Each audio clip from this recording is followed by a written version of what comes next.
Oh, yes, President Reagan. I can never get enough of him, by the way. I think he's a very funny guy, or was a very funny guy, and knew how to deliver a joke, that is for sure.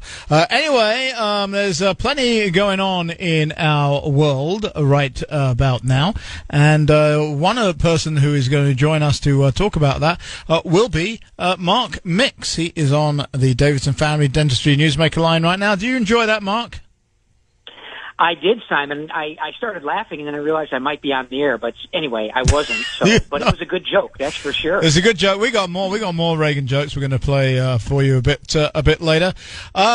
So, the American Federation of Government Employees has endorsed Abdul al-Sayed. Really? Yeah. Well, not only the American Federation of Government Employees, but the United Auto Workers Union, the American Federation of Teachers in Michigan, the American Association of University Professors, in their first ever national political endorsement, have endorsed al-Sayed, along with the SEIU Local 500, the National Writers Union, and IATSE, which is a movie production operation.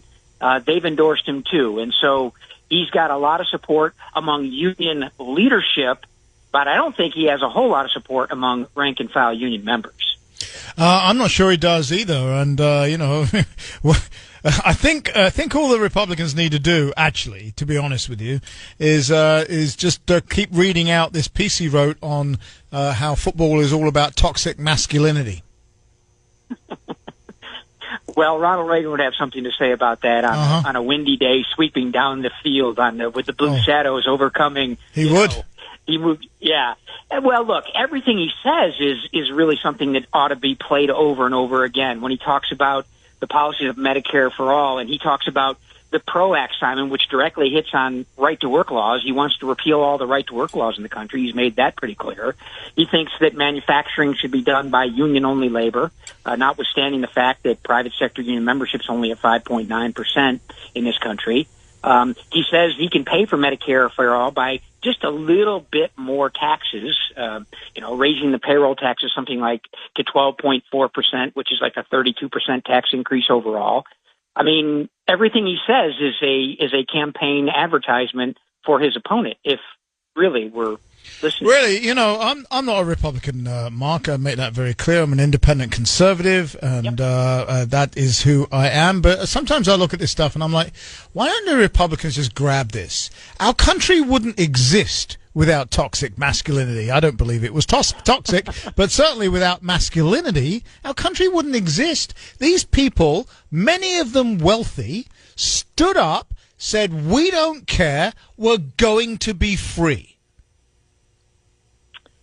Yeah, on their sacred honor. Yeah. That's right. And the Republicans, look, the Democrats are usually, they're sincere and they're consistent.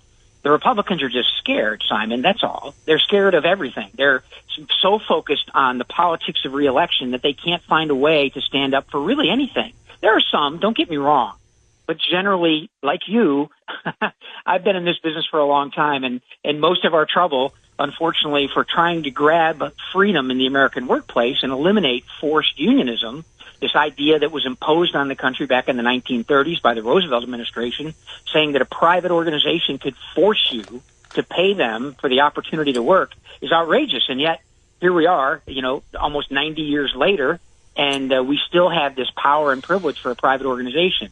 You and I have talked about this before, but Syed and his ilk, basically, they want to grow the size of government. And what we know about government is that the bigger it gets, the more problematic it gets. But yet they don't have a solution that doesn't include the final arbiter of it being government. That's all they think about. Mm-hmm. And unfortunately, the government grows really fast under Democrats. It grows just a bit slower under Republicans. And so there's a lot to be had about someone who talks about, toxic masculinity in the football game. And we need just a little bit more taxes, and we need a little bit more government control, and we need a little bit of this and a little bit of that. And the solutions are always government, and that's just wrong. Yes. Well, I think if the Republicans were smart, they would just have people reading this piece that he wrote over and over again. I mean, you're in Michigan, for crying out loud. You're going to go after football in Michigan. You're the guy they brought in to appeal to men. Right? Oh, he looks good in a T-shirt. I don't know that was the conversation they had, but, he looks good in a T-shirt. They definitely brought him in to appeal to men because they can't get men to get off their hands and go vote. So now all the Republicans, I believe, need to do is just have actors reading his words with the words up on the screen about what he thinks of football in Michigan.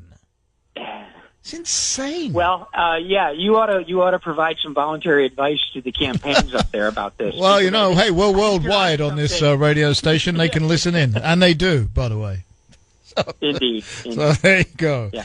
All right, Mark. This is good, and we appreciate you coming on.